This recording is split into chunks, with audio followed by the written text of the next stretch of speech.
رسول اللہ صلی اللہ علیہ وسلم کے ساتھ یار غار ابو بکر رضی اللہ تعالیٰ عنہ تھوڑے سے گھبرا گئے، یا رسول اللہ ہم اس غار میں ہیں، غار ثور میں ہیں، دشمن تو چڑھ آیا، پاؤں نظر آنے شروع ہو گئے، تھوڑا سا گھبرائے تو پیارے پیغمبر محمد کریم صلی اللہ علیہ وسلم نے کیا فرمایا؟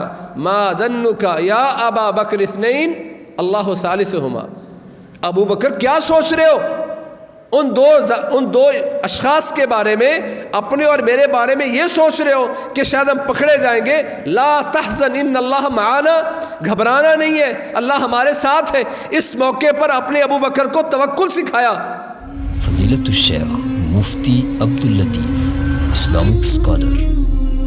کما ظنک یا ابا بکر باثنین اللہ ثالثہما، ان دو ذاتوں کے بارے میں، دو ہستیوں کے بارے میں تو کیا سوچ رہا ابو بکر؟ تیرا کیا گمان ہے جن کے ساتھ تیسرا ان کا رب ہے؟ دو ہم ہیں، تیسرا ہمارا رب ہے۔ اللہ کریم نے پھر اپنی اس بابرکت کتاب قرآن مجید میں ساری منظر کشی کی کہ اللہ کریم نے ان کو اس خطرے سے بھی محفوظ رکھا۔ توکل نتیجے دیتا ہے۔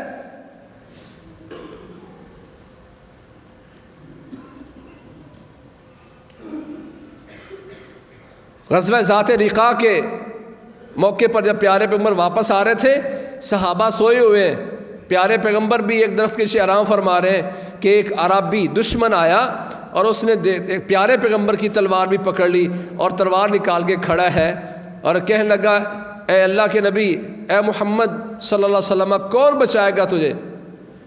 تو پیارے پیغمبر نے یوں فرمایا اللہ۔ اس موقع پر توکل کی ضرورت تھی، امت کو سبق سکھایا۔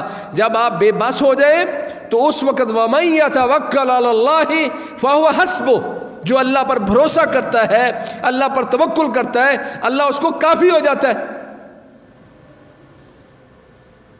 حضرت عمر رضی اللہ تعالیٰ عنہ کو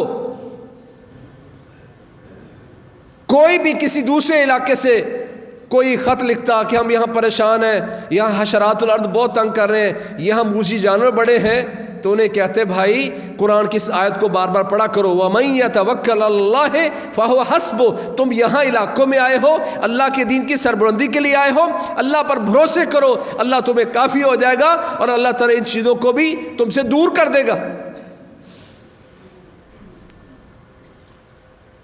پیارے پیغمبر نے فرمایا مجھے میرا رب بچائے گا۔ پھر اتنی دیر میں صحابہ فرماتے رسول اللہ صلی اللہ علیہ وسلم نے صحابہ کو آواز دی، صحابہ بھی آئے، دیکھا دشمن کے ہاتھ میں تلوار ہے، سامنے پیارے پیغمبر ہیں، پیارے پیغمبر مطمئن تھے اور وہ جس کے ہاتھ میں تلوار تھی وہ ڈر رہا تھا کہ اتنی دیر میں جب آپ نے فرمایا مجھے میرا رب بچائے گا، اس کے ہاتھ سے تلوار نیچے گری، پیارے پیغمبر نے وہ تلوار اٹھائی، کہا بتا اب تجھے کون بچائے گا، اور کہا یہ بیٹھا ہوا سامنے کانپ رہا ہے۔ امت کو ایک سبق دیا کہ جو انسان اللہ پر توکل کرتا ہے وَمَن يَتَوَكَّلْ عَلَى اللَّهِ فَهُوَ حَسْبُهُ، اللہ اس کو کافی ہو جاتا ہے۔ کیا یہ چھوٹی آیت ہے؟ صرف توکل میں کمزوری ہے۔ تو میں نے اس پہ پہلے جیسے عرض کیا کہ اس وقت تین طرح کے لوگ امت میں موجود ہیں۔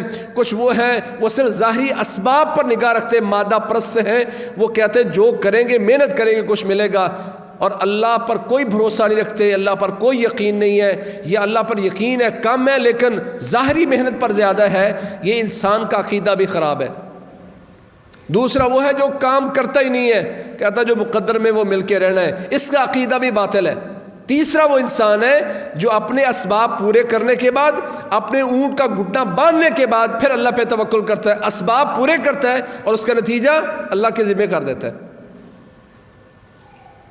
اسی لیے امام ابن القیم فرمایا التوکل نصف الدین، لوگوں اللہ پر بھروسہ کرنا یہ نصف الدین ہے، آدھا دین ہے، آدھا ایمان ہے، اور باقی آدھا ایمان وہ استعانت ہے، عبادت ہے۔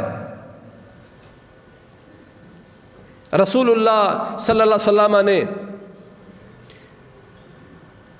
امت کو سبق سکھانے کے لیے، ایک درس دینے کے لیے وہ واقعہ بھی بیان کیا جس کو عقل تسلیم نہیں کرتی پر ایمان تسلیم کرتا ہے۔ صحیح مسلم میں موجود ہے، رسول اللہ صلی اللہ علیہ وسلم نے ارشاد فرمایا کہ جو اللہ پر توکل کرتے ہیں، اللہ پر بھروسہ کرتے ہیں، وہ اکیلے بھی ہوں تو اللہ تعالیٰ ان کی اس قدر مدد کرتا ہے کہ ساری دنیا بھی جمع ہو جائے تو ان کو نقصان نہیں پہنچا سکتی.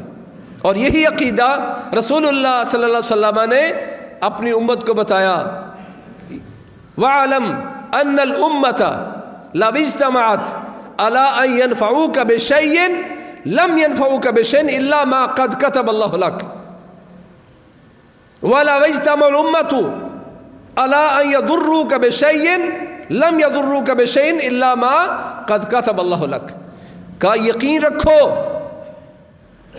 اللہ پر بھروسہ رکھو اور اس بات کا یقین رکھو کہ ساری امت تمہیں نقصان پہنچانا چاہے تو مل کر نقصان نہیں پہنچا سکتی الا کہ اللہ چاہے کہ تمہیں اس کا کوئی نقصان ہونا ہے. اور ساری امت جمع ہو جائے، ان کے دل میں درد ہو، تڑپ ہو کہ تمہیں یہ فائدہ دینا ہے، ساری امت بھی مل کے فائدہ نہیں دے سکتی الا کہ جو اللہ نے آپ کے لیے فائدہ لکھ دیا ہے. خیر کی بات آگے شیئر کیجیے اور اپنے لیے صدقہ جاریہ بنائیے.